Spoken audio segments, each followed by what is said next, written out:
लोधणी गाँव दुई जन को हाणी कलाकना बुलाइले दुर्बृत्त। ढेंकानाल जिला पर्जंग थाना लोधणी गाँव सशस्त्र डकायती विलंबित राति घरे पशिले किछि कहवा पूर्व ठेंगारे पिटी एवं खंडारे हाणी लुटि नेले लक्ष लक्ष टंकार सुना अलंकार और घरे थिबा नगद टंका। लोधणी गाँव प्रसन्न साहू परिवार लोके खाई पी शोइथिया बेले दुई जन डकायत घरे पशिथिले। प्रसन्न को घर भितर ताला पकाई स्त्री माणिक एवं झियो ईश्वरी को माड़ मारिबा सह आक्रमण करथिले दुर्बृत्त एवं घरे थिबा समस्त सुना अलंकार एवं टंका को धरी चंपट मारिथिले। एथिसहित घरे थिबा आलोना को प्राय 100 मीटर दूर को टेकी नहीं लूट करथिले। गुरुतर अवस्था माणिक और ईश्वरी को प्रथमे पर्जंग एवं ढेंकानाल जिला मुख्य चिकित्सालय भर्ती करा जायतिला। अवस्था संकटापन्न थिबारु तांको कटक बड़ मेडिकल को स्थानांतरित करा जायछि। सेपटे लुधणी गाँव रे लुलु साहंको घरे मध्य दुर्बृत्त माने पसि लूट करिसेंति। घरे नथिबार सुजोग नै तांको निज भाईंको परिवार लोकंको प्रथमे ताला ठोकिले एवं परे घर कपाट और आलमारी भांगी दुर्बृत्त माने सबकिछि लुटि नैछन्ति। जहाकु नै घटनास्थल रे पहुंची तदंत आरंभ करि दैछि पर्जंग पुलिस। ढेंकानाल स्वतंत्र प्रतिनिधि अक्षय कुमार नंदन रिपोर्ट, ढेंकानाल न्यूज ओडिशा। नाडा कौन रघुनाथ साहू कौन केमती राति घर चोरी है चोरी है मो झियारी जी सी उठिक आघात हाणी हुणा कि दी जन जाक सुना मुना सब जहाँ टा पैसा अलमारी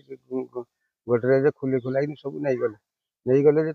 जो हाणीदे सी सेंसर आ कि डाक पारे मो भाई सान भाई सेपटे शिंकुला देदेले आर हुक देकिन सी शुई जो मो झियारीटार सेंसेस थिला जमी मो पुत्रा को सी डाकिला आगर जे लिटू आसे एमती चूर पशिक आम घर सब ये हाणी हुणा कि आमको ये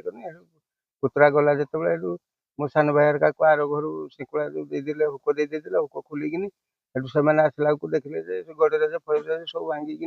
नहीं सुना मुना जिते जहाँ सब भांगिक नेले आलना फालना जहाँ नहीं बाहर सब फोपाड़ी देकिन भांगी भुंगा देकिन झियारी कहला दी जन आम रूम रे पशिले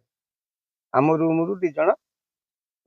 हाणिकी सुना फुना नेले आ बाहर केते जन थिला हम देखिलु से तो बेहुश होइकिन पड़िले बेड रे जोडे एटा आसी कोन जानले केते जन आइले मुह मुह पूरा आघात सीरियस आघात मेडिकल कटक की भुवनेश्वर नहीं। विश्वजित साहू आम घर लुधणी जेहेतु मो दादार कहीं रोना तो घर किसी जिनस चोरी होता जेहेतु पितल जमी गडरेज भी ताड़ी दि जाइथिला आमको कबाट दे जाइथिला जेहेतु आम किसी जानी पारि नथिलु कबाट दे देकी मु सकाळ प्राय 5:18 उठिली 5:18 उठिली जेतुले कबाट फिटेली कबाट लॉक थिला तो मु साइरु खुड़ी जने को कॉल करिकी कहिबारे से कहले चारियाडू लॉक अछि लॉक थिला जो लॉक हेडू मु आम झरका भांगी की बाहर को बाहरी की समस्त को पचारा उचारा कली से जा जानी आ किसी राति मु प्राय 11:30 रु 12टा भितर चेता थी तापर कौन होइजी मु भी जानिनी मोबाइल उपरे भी मु सुई पड़ी थी मु भी जानी